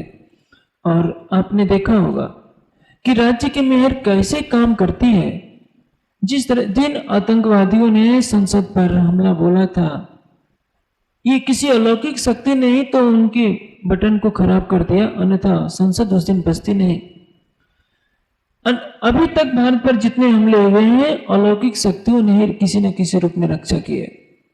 इस कारण ये भारतवर्ष पर ब्रह्मधनी की सबसे बड़ी मेहर है, क्योंकि ब्रह्मनियों के चरण कमल भारतवर्ष में आए हुए हैं। ये जरूर है भारतवर्ष अनेक समस्याओं से घिरा है, गरीबी है, तरह तरह के कष्ट हैं, लेकिन धनी की मेहर यहाँ सारा संसार शांति के लिए किसी न किसी रूप में भारत की तरह ही बाट देख रहा है। दज्जाल दिल सवन के और दज्जाल उनके अंदर बैठकर जोर बैठा दुश्मन, सभी काजियों के अंदर बैठ गया। दज्जाल नामा में लिखा क्या है कि क़यामत के समय में दज्जाल इन जाहरी अर्थ लेने वाले काजी लोगों के अंदर ही बैठेगा, मौलवी लोगों के अंदर, जो कुरान के बातूनी अर्थ को नहीं समझेंगे, जाहरी अर्थ को समझकर खून खराबे की बातें किया करेंगे, इस्लाम के सच्चे स्वरूप से कोसों दूर होंगे। जब पहुंचे नामे वसीयत, और जब चारों वसीयतनामे अरब से औरंगजेब बादशाह के पास पहुंचे, धोए डारे सवन, तो उसने इनकी बात को माना ही नहीं। एक तो गरूर था कि मैं इतना बड़ा बादशाह, मैं इन वसीयतनामों को क्यों मानूं। अंदर से पहचान होते हुए भी वो स्वीकार नहीं कर सका। बात न सुने इनकी, औरंगजेब बादशाह दज्जाल के वशीभूत हो गया माया से, इसलिए उसने उनकी बात जरा भी नहीं सुनी। अपनी सोहबत में, क्योंकि दज्जाल की सोहबत में औरंगजेब बादशाह पहुंच चुका था। घेर लिया सुल्तान को, उसने औरंगजेब बादशाह पर अपना दबदबा बना रखा। औरंगजेब बादशाह जो अल्लाह ताला के इमाम मेहदी के दीदार के लिए लंबे समय से बाट देखा करता था, जो कुएं के ऊपर चादर बिछाकर चारों तरफ नींबू चार रख करके नमाज पढ़ा करता था, अल्लाह ताला पर इतनी आस्था होते हुए भी जब खुद इमाम मेहदी के रूप में अल्लाह ताला आए सामने, तो वो पहचान नहीं सका। शरीयत की अंधी आंखों ने उसके ऊपर पर्दा डाल दिया। ये माया का काम। बात न करें इनसे, इसलिए उसने मोमिनों से बात नहीं की। जब सुल्तान ने सुनी, जब औरंगजेब बादशाह ने सुना, दौड़ा तरफ ईमान, पहले तो उसके अंदर ईमान था। उसने सोचा कि जिनकी मैं बाट देख रहा था, यदि उनका ही संदेशा आया है, उनके ही मोमिन आए हैं, तो मैं इनसे अवश्य बात करूंगा।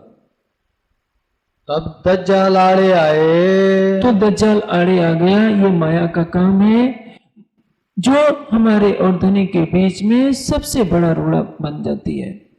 भान दई पहचान, जो औरंगजेब बादशाह को पहचान थी कि ये इमाम मेहदी के आदमी हैं, बहुत खुश हुआ था इमाम मेहदी की बात सुनकर। उसकी पहचान को उन्होंने समाप्त कर दिया माया ने। दज्जाल आए के, ये माया का काम है। उसने क्या किया? कहा मोमिन से, मोमिनों से क्या कहा? मेरी पातशाही मैंने, कि मोमिनो, ये जो शरीयत का राज चल रहा है, ये मेरी बादशाहत है।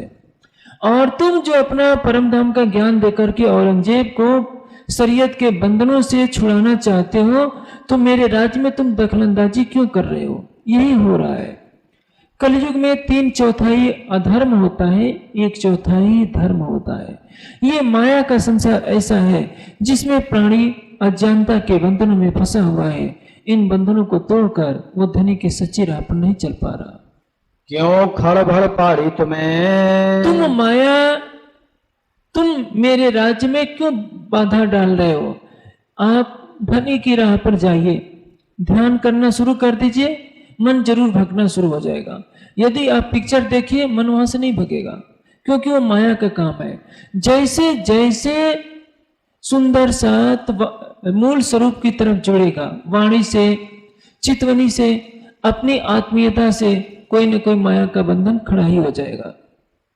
यहां से भाग के, यहां से भागकर न कैद में करो तुम यहां से चले जाओ, नहीं तो मैं तुमको कैद कर लूंगा। ये कौन कह रहा है? ये दज्जाल जो काजियों के अंदर बैठ गया, काजी शेख इस्लाम के अंदर बैठ करके उसने लाल दास जी और निर्मल दास जी को धमकी दी कि यदि तुमने अपने हकीकत और मार्फत के ज्ञान को जाहिर कर दिया, क़यामत के सातों निशानों को जाहिर कर दिया, इमाम मेहदी के बारे में तुम दृढ़ता से कह दोगे कि इमाम मेहदी आ गए हैं, तो हम तुमको जीवित नहीं रहने देंगे, क्योंकि ये बातें जाहिर हो जाएंगी तो हमारी शरीयत का राज्य समाप्त हो जाएगा। ये है दज्जाल। एक तरफ पूर्ण ब्रह्म अल्लाह ताला है, दूसरी तरफ माया और दज्जाल है। इस माया दज्जाल ने किसी को धनी के चरणों में नहीं आने दिया। मोमिन डरे तिनसे। अब मोमिन डर गए कि हमारे पास तो कुछ शक्ति है नहीं संसार की, ताबे हुए हक हुक्म, और उन्होंने सोचा कि चलो राज्य को यही मंजूर है तो हम क्या कर सकते हैं। दज्जाल गुस्से होए के, और दज्जाल क्रोधित होकर पैगाम दिया भान। दज्जाल ने जो औरंगजेब के अंदर, काजियों के अंदर बैठ गया था, श्री जी के दिए हुए पैगाम को उसने इनकार कर दिया मानने से।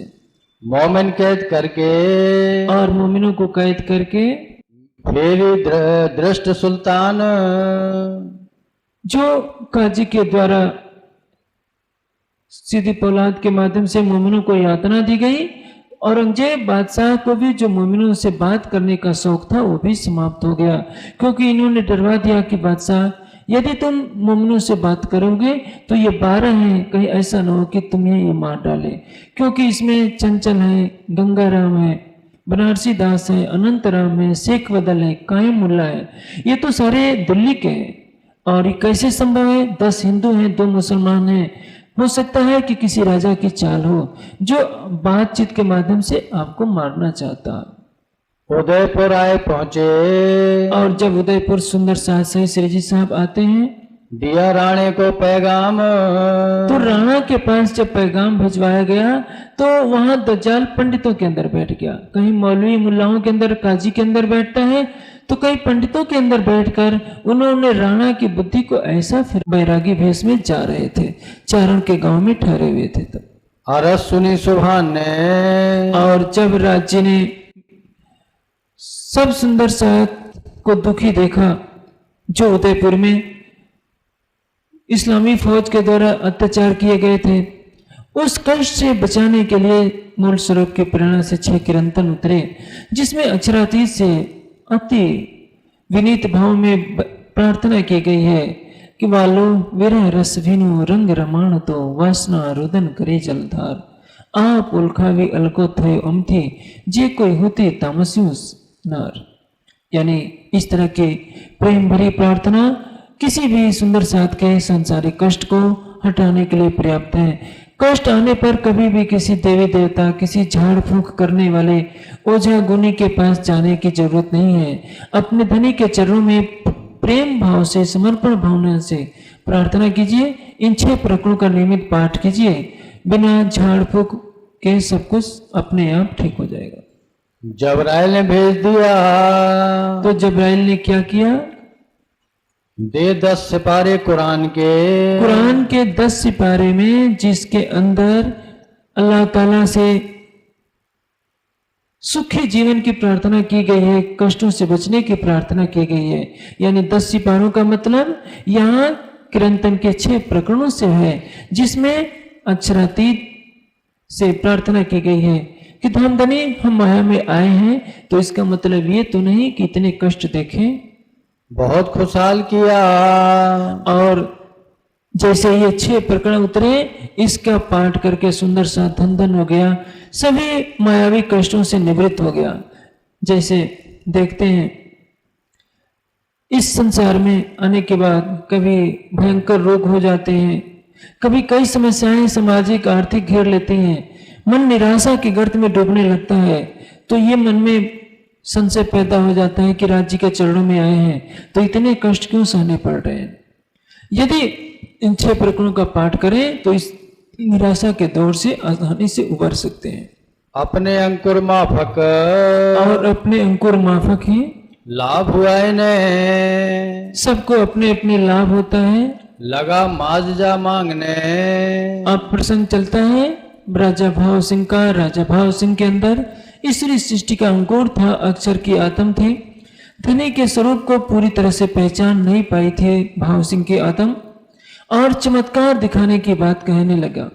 जाहिरी चमत्कार में साक्षात दर्शन की बात कही, समर्पण नहीं था। बिना समर्पण और प्रेम के वो धनी के दीदार को कैसे सहन कर सकते थे राजा भाव सिंह।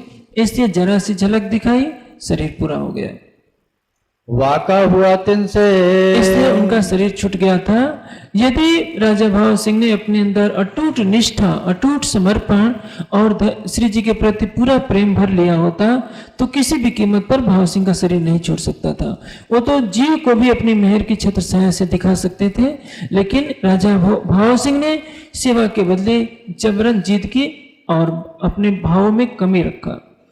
इन समय दज्जाल ने, इस समय दज्जाल किसके अंदर बैठ गया? फतेह मोहम्मद के अंदर बैठकर उसने गद्दी पर कब्जा कर लिया और श्री जी सहित सब सुंदर साथ को कारागार में डालने के लिए कैद करने का प्रयास किया फौज के द्वारा। बड़ी करी तलाश, पूरी फौज लगा दी फतेह मोहम्मद ने कि ये बैरागी कहाँ गए। ये जानता है कि आखिरुल जमा इमाम मेहदी है, लेकिन दज्जाल का काम ही है जो धनी की राह पर चलेगा उसको कष्ट झेलने पड़ेंगे। सतगुरु श्री देवचंद जी को माया के संसार में आने के बाद कितने कष्ट झेलने पड़े। श्री महाराज के तन में जब राज्य बैठे कितने कष्ट झेलने पड़े। आपने दिल्ली के बीतक में सुना है कि कहीं किराए पर मकान तक नहीं मिलता। आप कोई जाहिरी नजर से देखेगा तो क्या कहेगा कि यदि इस तन में पूर्ण ब्रह्म बैठे हो तो क्या इनको कोई कमरा नहीं मिल सकता है। और दुनिया वाले यदि इतने आराम से रह रहे हैं तो इनके बीच में पूर्ण ब्रह्म आए और चांदनी चौक में एक पेड़ के नीचे वार्ता करें, ये कैसे संभव है। ये है माया, कदम कदम पर दुखी करती है।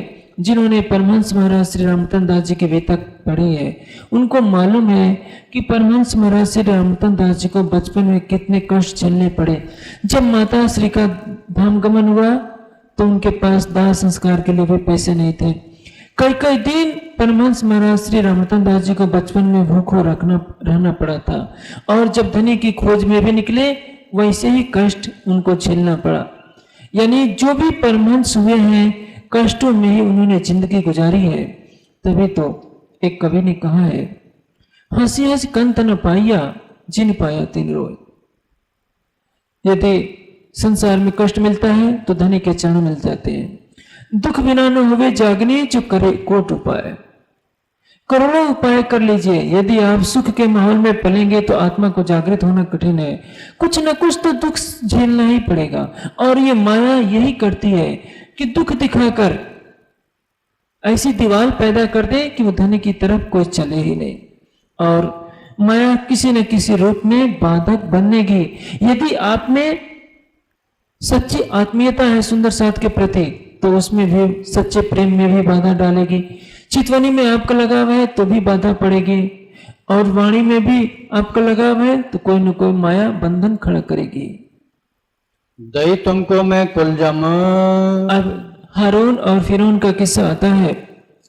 तफसीर हुसैनी के अंदर पृष्ठ 13 पर हारून कहा गया है महाराजा छत्रसाल जी को, फिरौन कहा गया है औरंगजेब बादशाह को, मूसा कहा गया है श्री प्रहलाद जी को।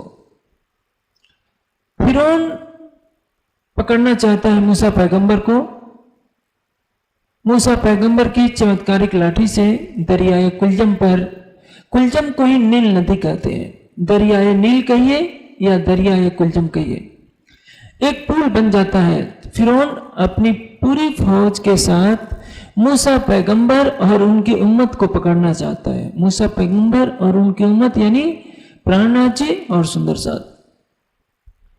इनको जैसे ही वो फौज लेकर के फिरौन की फौज जैसे ही चमत्कारिक पुल के ऊपर के चढ़ती है, मूसा ने अपनी चमत्कारिक लाठी को के बल से जो पुल का दृश्य उपस्थित किया था उसको हटा दिया। सारी फौज नील नदी में, कुलजम नदी में गर्क हो गई और जो हारून की उम्मत थी उसी पुल के सहारे पार हो गई थी, फिरौन से अपनी रक्षा कर ली थी। अब क्या है, फिरौन की सेना किसकी प्रतीक है? माया की, दज्जाल की। हारून की सेना क्या है? ब्रह्मसृष्टि, यानी ये परम धाम की ब्रह्मसृष्टि इस कुलजम स्वरूप वाणी के द्वारा इस माया की सेना को पार कर जाएगी, यानी इस भवसागर से, दरियाए कुलजम से पार हो जाएगी। और जो फिरौन की सेना है, माया की शक्ति है, दज्जाल की शक्ति, इस कुलजम स्वरूप की वाणी के जाहिर होने से समाप्त हो जाएगी। इसी कारण श्रीमुख वाणी का नाम कुलजम स्वरूप रखा है। श्रीमुख वाणी धनिये कही, अक्षरातीत के मुखारविंद से अवतरित होने के कारण इसको श्रीमुख वाणी कहते हैं, इसको तारतम वाणी कहते हैं और इसको कुलजम स्वरूप कहते हैं, क्योंकि इसी कुरान के प्रसंग के आधार पर दरियाए कुलजम में जिस तरह से फिरौन रूपी माया की सेना डूब जाती है और ब्रह्मसृष्टि रूपी मूसा पैगंबर की उम्मत पार हो जाती है, ये नाम पढ़ने का मुख्य कारण है। श्री मोहम्मद कहें ये मोमनो, अब महामती जी कहते हैं कि हे सुंदर साथ जी, शुक्राना लियाओ बजाए, उस अक्षरातीत पर यह शुक्राना बजाइए, उनकी मेहर को पल पल याद कीजिए कि किस तरह से बातूनी मेहर उनकी ऊपर, आपके ऊपर बरस रही है, पल पल जाहिरी मेहर भी बरस रही है। चाहे संकट की घड़ी हो, आपके साथ ऐसा लगेगा कोई अलौकिक सत्ता है जो हमेशा आपकी रक्षा कर रही है। इस कारण सुंदर साथ को कभी भी ईमान अपना नहीं घटने देना चाहिए। सबको एहसास होगा बचपन से लेकर अब तक की उम्र में कि हमारे साथ पल पल राज्य हैं। हक नजीक सेहरक से आड़ो पटना द्वार, खोली आंखें समझ के देखती न देखे बरतार। हमारे अंतर के चक्षु खुले हुए नहीं है, इसलिए हमारे सेहरक से भी नजदीक जो हमारे धाम धनी है उनकी हम पहचान नहीं कर पा रहे हैं। हमारा सारा ध्यान तो मायावी सुखों की तृष्णा में लगा हुआ है, हमारे अंदर प्रेम की रसधार नहीं बह पा रही है, समर्पण से हम कोसों दूर हो रहे हैं। इसी कारण हमारा हृदय जो कठोर है, धनी की सुबह को अपने दिल में बसा नहीं पा रहा है। इन सारे बंधनों से हटने का एक ही तरीका है कि हम अपने हृदय में किस तरह से कोमलता लाएं, समर्पण लाएं, प्रेम की रसधार बहाएं, विरह का पुट दें तो धनी हमारे अंदर बसेंगे। जब सेजी साहब ने बातूनी मेहर और जाहिरी मेहर की पहचान कराई, सुंदर साथ को अपनी भूलों का एहसास हुआ कि अब तक तो हम भ्रम में थे। हम सोच बैठे थे मंदसौर के कष्टों को झेलकर, औरंगाबाद के कष्टों को झेलकर और उदयपुर के कष्टों को झेल करके हमने संसारिक उपलब्धियों को ही सब कुछ मान रखा था। जैसे लालदास जी जब भीख मांगते होंगे तो क्या सोचते होंगे शुरू में कि भाई कभी मैं करोड़ों का मालिक, आज मैं भीख मांग रहा हूं। और दुनिया ऐसी है कि कई घरों में भीख मांगने जाइए तो सभी घरों से भिक्षा भी नहीं मिलती। रोटी के सूखे 2 टुकड़ों के लिए दुनिया धुतकारती है और घर द्वार छोड़ने के बाद तो वो संभव है कि कष्ट काफी कुछ झेलने पड़ते हैं। जो भुक्तभोगी होते हैं वही जानते हैं, उन मोमिनों से को ये सब कुछ मालूम है कि कैसे कैसे कष्ट भीख मांगने में होता है। वैसे ही जब सुंदर साथ को पहचान हुई कि मंदसौर में सारी फौज खोज रही है, कोई मुमिन पकड़ा नहीं जा सका। औरंगाबाद में सारी फौज खोज रही है, लेकिन ये श्री जी की कृपा ही थी कि कोई सुंदर साथ उनकी कैद में नहीं आ पाया। ब्रज में भी इतने राक्षसों के प्रहार होते रहे, इंद्र का कोप होता रहा, किसी का कुछ बिगड़ा नहीं। सच है, हम श्री जी के स्वरूप की पहचान नहीं कर पाए, तभी तो हमारा ईमान डगमगा गया। नागजी भाई गरीबदास जी पर मौत सामने साक्षात खड़ी थी और श्री जी की मेहर भरी नजर से मौत वापस लौट गई। इसलिए जाहिरी मेहर और बातूनी मेहर की पहचान ब्रह्मसृष्टि को होती है। जब सुंदर साथ ने ये प्रसंग श्री जी के मुखारविंद से सुना तो सबने अपनी भूल मानी और अपने ईमान को दृढ़ कर लिया। दज्जाल सो लड़ाई, और ये है हमारे मन में दज्जाल जो हमारी आस्थाओं को समाप्त कर देता है। एक हक की सूरत के ऊपर ईमान हो, श्रीमुख वाणी पर ईमान हो, दिल में युगल स्वरूप की छवि हो, तो माया कभी भी हमारा कुछ बिगाड़ नहीं सकती। और क्यों कर लिए बचाए। किस तरह से दज्जाल की ताकत से श्री जी साहब ने अपनी मेहर की नजर से सब सुंदर साथ को बचाए रखा है। वहां से आए बुरहानपुर। अब श्री जी साहब अकोट से चल करके बुरहानपुर आते हैं। फिर पहुंचाया पैगाम, और वहां से श्री जी साहब ने चारों तरफ पैगाम पहुंचाया। भई लड़ाई शरीयतों, और शरीयत से लड़ाई होती है। बीच दीन इस्लाम, बीच दीन इस्लाम यानी सत्य को जाहिर करने के लिए चारों तरफ से लड़ाई होती है। अभी अकोट के कुछ और प्रसंग हैं, वो सुनिए।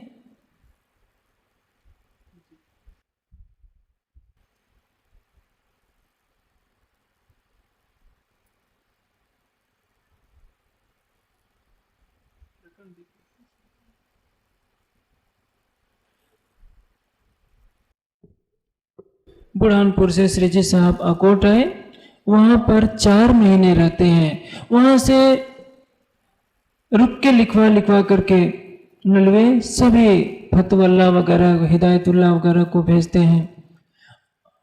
आगे चलकर बराड़ परगने का एक पंडित होते हैं। श्री जी की वाणी चर्चा का इतना असर पड़ता है, वहां के बराड़ परगने का जो हाकिम था उनके वो गुमास्ते थे, यानी उनके यहाँ नौकरी करते थे। अक्षर की आत्म है, कबीर जी की वाणी पर अटूट श्रद्धा है। जैसे ही वो सुनते हैं इतना उनको लग जाती है कि उनकी सुरता अक्षरधाम में पहुंच जाती है। एक मस्ती का आलम होता है उनके साथ। श्री जी नदी में स्नान कर रहे होते हैं, ये नदी में सीधे पंडित जी चले जाते हैं।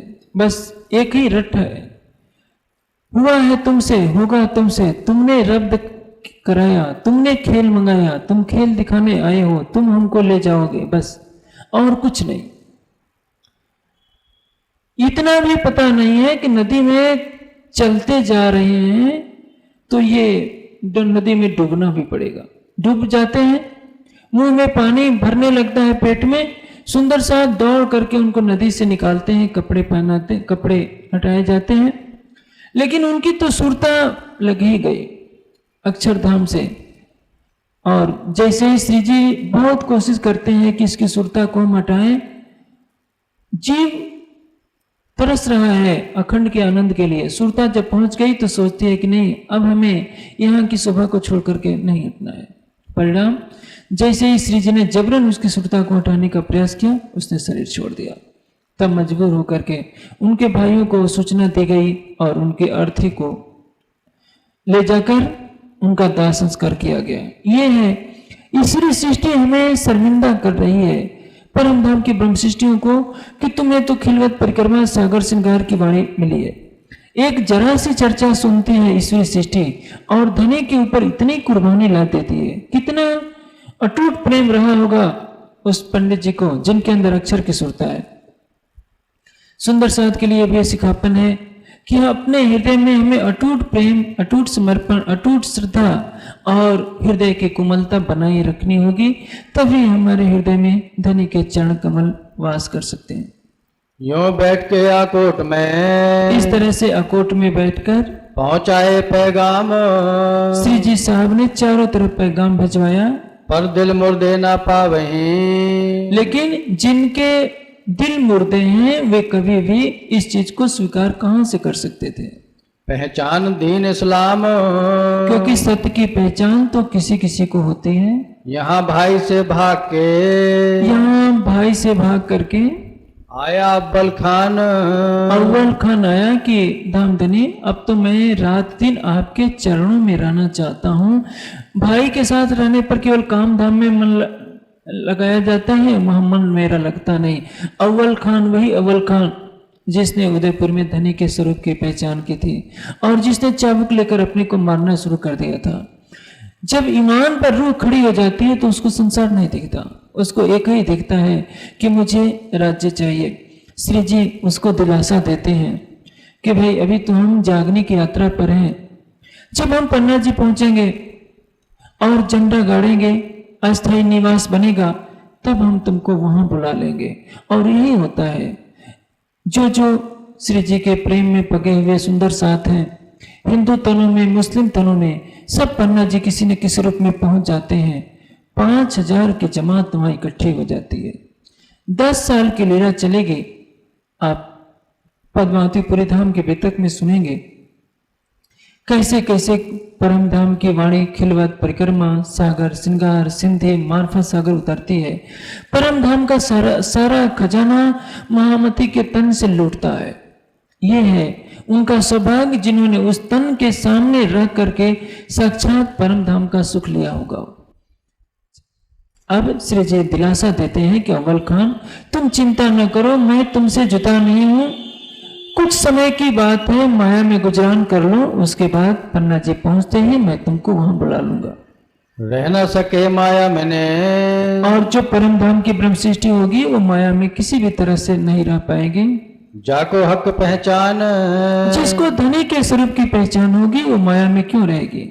बहुत दिलासा करी, इसलिए श्री जी साहब ने उसको सांत्वना दी 20 तरीकत इस्लाम, कि तुम अभी धैर्य रखो, कुछ समय के बाद तुम्हें अवश्य बुला लेंगे। तुम्हें चितवनी की बात अभी बता देता हूँ, घर जाकर के तुम चितवनी किया करते रहना। तुमको दुनिया न लगे, और यदि तुम चितवनी करते रहोगे, युगल स्वरूप की शोभा श्रृंगार को बसाते रहोगे, तो संसार में रहने पर भी माया तुम्हारे ऊपर असर नहीं डाल पाएगी। ये तरीका है। सुंदर सा सोचते हैं कि घर गृहस्थी के कामों को करना पड़ता है। हम तो माया में डूबे हैं। माया से निकालने वाले को दिल में बसा लीजिए तो माया कुछ भी आपका बिगाड़ नहीं पाएगी। जैसे अभ्रक भस्म बहुत गर्म होती है, इतनी गर्म कि उसको खा लीजिए तो पसीना छूट जाए। यदि शीतलहर चल रही हो और अभ्रक भस्म या कोई गर्म भस्म खा लीजिए, अंदर वो उसकी गर्मी रहेगी तो बाहर कितनी भी ठंडक है कोई असर नहीं। वैसे ही माया कितनी भी चारों तरफ है, आपके दिल में युगल स्वरूप की छवि बसी होगी तो माया की सारी शक्ति निस्तेज हो जाया करेगी। तुम जब बैठे एक ठाम, और जब वहां हम विराजमान होंगे पन्ना जी में, तब तुम्हें बुलावेंगे, तुमको बुलवा लेंगे, तुम वही आ जाना। जिन तुम हो वो दलगीर, तुम अपने मन में दुखी न हो, क्योंकि अव्वल खान के अंदर यही ललक लग गई थी कि मैं घर द्वार छोड़कर मैं हमेशा श्री जी के साथ ही रहूंगा। जब इतने सुंदर साथ अपना घर द्वार छोड़ करके श्री जी के साथ हैं तो मैं क्यों नहीं रह सकता। तुम हमारी आत्मा, तुम तो परम धाम की खासल खास आत्मा हो, तुम माया में नहीं रह पाओगे, ये मैं अच्छी तरह से जानता हूँ। साचे तुम सूरधीर, तुम सच्चे परम धाम के सुरधीर वीर हो, परम धाम की आत्म हो। तुम 4 दिन रहो भाइयों भेले, कुछ दिन की बात है, परिवार में 4 दिन गुजारा कर लो, उसके बाद तुम्हें मैं बुला लूंगा। अब रोशन होते है काम, अब जागने का कार्य तेजी से फैलना है।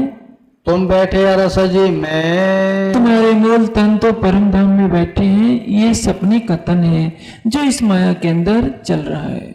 निज वतन जो धाम, और तुम्हारा घर तो असल घर परम धाम ही है। आकोट के चौधरी जो आकोट के चौधरी थे उनको कुछ थोड़ी सी ऊपरी पहचान हुई और एक गुरु भाव से बस उन्होंने श्री जी को माना। ताको भई पहचान उनको थोड़ी सी पहचान हुई। जो लौकिक गुरु मानिए जैसे संसार में लौकिक गुरु होते हैं, उसने भी सोचा कि ये हमारे गुरु महाराज हैं, इनका हम स्वागत सत्कार करें तो हमारी सांसारिक कामनाएं पूरी हो जाएंगी। इतना था ईमान, बस इतना ही ईमान होगा, केवल ब्रह्म सृष्टि होगी। जो धनी के प्रेम में कुर्बान हो जाएंगे। आप आगे सुनेंगे महाराजा छत्रसाल जी की कुर्बानी कैसे होती है। बिना अंकुर के कोई परम धाम के प्रेम की राह पर नहीं चल सकता, समर्पण की राह पर नहीं चल सकता। होता आया एक ब्राह्मण, वहां जो ब्राह्मण आया सुनने को चर्चा सुनने के लिए श्री जी के मुखारविंद से, परगने बराड़ के वो बरार पड़गने का था। श्री जी के मुखारविंद से चर्चा सुनकर और इतना फना हो गया कि उनको अपने शरीर की जरा भी सुध नहीं रह गई। हाकिम का गुमास्ता, वहां के परगने के हाकिम का गुमास्ता था। तिन सुनी चर्चा कबीर की, और जब उन्होंने कबीर की चर्चा सुनी लगे कलेजे घाव, तो उसके हृदय में इतनी चोट लग गई। देखिए कबीर जी की चर्चा सुनने से उसके इतनी चोट लगती है। और आपको तो खिलवत परिक्रमा सागर श्रृंगार की चर्चा सुनाई जाती है कि सुंदर साथ का हृदय कोमल बने, माधुर्यता से भरे, अपने हृदय में प्रेम की रसधार बहाइए तो दिल में धनी की शोभा बस जाएगी। उस जमाने में इतनी सुविधाएं नहीं थी। और सागर श्रृंगार की वाणी सुनने के बाद तो हमारा हृदय प्रेम में डूबा ही होना चाहिए। और कबीर की चर्चा यदि एक अक्षर की सुरता को इतना व्याकुल कर देती है, श्री जी के स्वरूप पर इतना ईमान ला देती है, तो हमें अपनी अंतरात्मा से पूछना होगा कि हमारे कदम ईमान के क्षेत्र में, समर्पण के क्षेत्र में, प्रेम के क्षेत्र में, चितवनी के क्षेत्र में, कोमलता और विरह के क्षेत्र में कितने तेजी से बढ़ रहे हैं। खुलिया द्वार हकीकत, और हकीकत का जो द्वार खुलता है, ऐसा लगा आए दाओ, जब सत्य की पहचान हो जाती है तभी सच्चा ईमान होता है।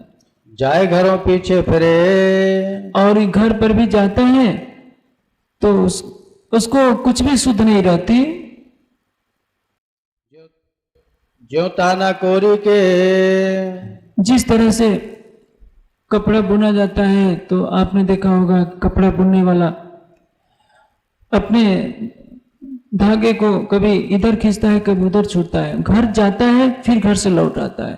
बस श्री जी को देखकर एक ही बात कहता रहता है, तुम ही तुम हो, तुमने खेल मंगवाया, तुम खेल में लाए हो, तुम परम धाम ले चलोगे। उसको सुध ही नहीं है, कई दिन 3-3 दिन तक खाता ही नहीं है। फिर वहां से चले, वहां से श्री जी साहब चलते हैं, आए कापस्तानी, वहां से कापस्तानी आते हैं, कहाँ बैठ चर्चा करी, वहां से श्री जी साहब क्या चर्चा करते हैं, गुरु जान अपनी परम धाम की ब्रह्म सृष्टियों के लिए। कहाँ ईमान लाया, वहां कौन ईमान लाता है, दगड़ा और दत्ता, ये सुंदर साथ हैं दगड़ा और दत्ता, जो श्री जी के स्वरूप की पहचान करके ईमान लाते हैं। अमरा जी आया, और अमराज जी भी आते हैं। सुन थोड़ी सी चर्चा, और थोड़ी सी जब चर्चा उनके मुखारविंद में, उनके कानों में जब पड़ती है, जो तुम तेरा हो, तो वो सुंदर साथ ऐसा है जो उनके ज्वारी यानी मक्के की फसल उस साल बहुत हुई थी। कहते हैं कि श्री जी, मेरा सौभाग्य है कि आपके चरण कमल यहाँ पधारे हैं। मैं यही चाहता हूं कि आप यही रहे। मैं प्रतिदिन आपको मक्के के तरह तरह के व्यंजन बनाकर सब सुंदर साथ सहित आरोगाना चाहता हूं। कुछ दिन तक श्री जी उसकी सेवा स्वीकार किए, क्योंकि सेवा श्रद्धा से होती है, पैसे से नहीं। यदि आपके पास पैसा अरबों खरबों रुपए हैं, दिल में श्रद्धा नहीं है, तो राज्य उस सेवा को कभी भी स्वीकार नहीं कर पाते। गरीब हो, दीन दुखी हो, लेकिन दिल में भाव होता है तो राज्य उसकी सेवा अवश्य स्वीकार करते हैं। फिर दिन 10-5 रह के, और 10-5 दिन रहकर आए एलचपुर पहुंचे, वहां से एलचपुर आते हैं। कहाँ एक परसा जी ने, वहां एक किसान रहते हैं, खिदमत करिए, बहुत अच्छी से सेवा की। जो तुम ते रहो, यदि तुम आप यहाँ रहते हैं तो मैं सेवो तुम्हें। मैं आपकी अच्छी तरह से सेवा करूं। ज्वारी मेरे बहुत हैं, मेरे इस साल बहुत अधिक मक्के की फसल हुई है। चलिए आगे। मैं सेवा करूं तिनसे। मैं उससे आपकी सेवा करूं। वहां से श्री जी साहब चल देते हैं और रामनगर के लिए प्रस्थान करते हैं। एक सफेद घोड़ा होता है जिस पर श्री जी विराजमान है। सब सुंदर साथ उनके साथ चल रहा है पैदल। और वहां से चलते हुए श्री जी साहब रामनगर प्रस्थान करते हैं। एक गणेश महंत होते हैं, उनका जो निवास मठ बना होता है उन्हीं के पास केतकी नदी है। केतकी नदी के किनारे गणेश महंत के मठ के बराबर सुंदर साथ ईंटें पात करके श्री जी के निवास हेत भाईचेरी जो राज्य के निवास हेत एक हवेली तैयार कर देते हैं। अब यहां से रामनगर की बेतक शुरू होती है। रामनगर की बेतक काफी कुछ रोचक है। कैसे कैसे क्या होता है ये आप अच्छी तरह से सुनेंगे। रामनगर आए पहुंचे, श्री जी साहब रामनगर में आकर विराजमान होते हैं। रहे केतकी पर, केतकी नदी का किनारा है।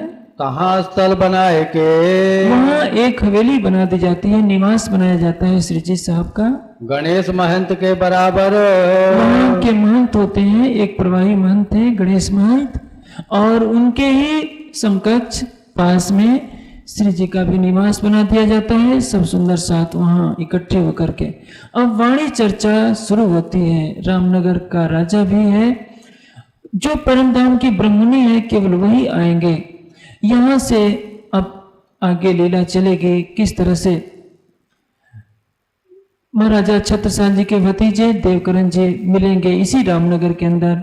आगे संदेशा जाएगा, ये बीतक होगी कल। और इस आकोट की बीतक में हमें ईमान पर खड़ा होना सिखाया जाता है।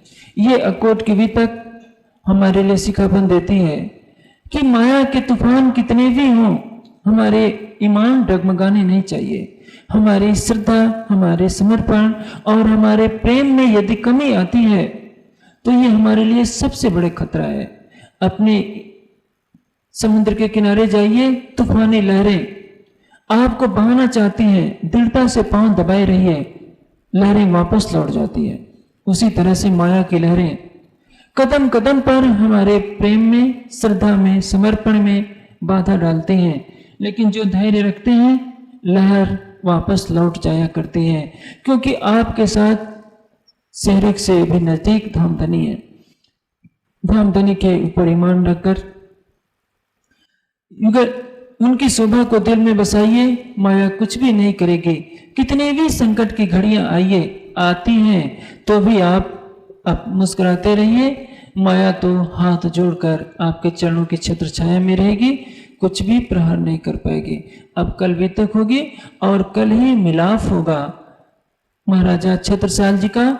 वो मिलाप का कार्यक्रम रात्रि को होगा और रात्रि में के अनुसार सारी व्यवस्था की जाएगी। समय पूरा होते हैं, चपाई दुराई। रामनगर आए पहुंचे, रामनगर आए पहुंचे, रहे केतकी पर, रहे केतकी पर। अधिक जानकारी के लिए देखें www.spjin.org।